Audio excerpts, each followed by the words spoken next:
Okay, my kitty wants to help, so I'm going to try and do this really fast. I have my paper that's already cut. It is 12 inches long and 8.5 this way, and here comes Kitty to help.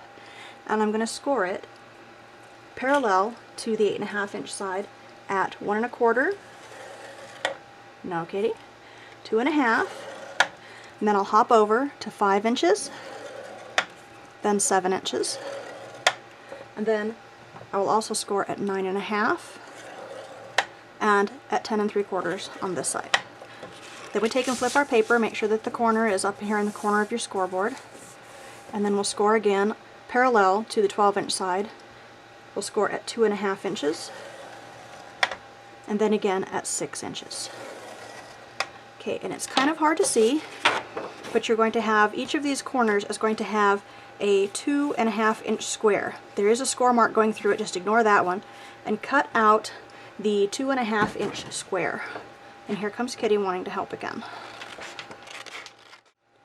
Okay, so here's what it looks like with one of your squares cut out. You're just going to do that to all 4 sides.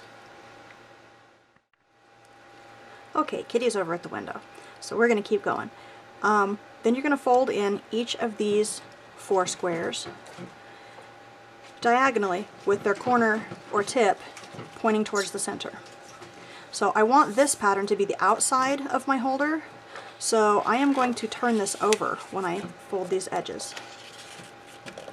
So you just fold each of them into the center diagonally. You can put score marks on there if you want. Then I fold each of these short sides into the center across the score lines. So both sides are folded into the center on the score lines. Then you turn it over, fold it up, fold this side up, and then these little flaps are going to fold down on each side at the top. And then when you bring these up, the ends will match, and you're just going to poke a couple of holes in there.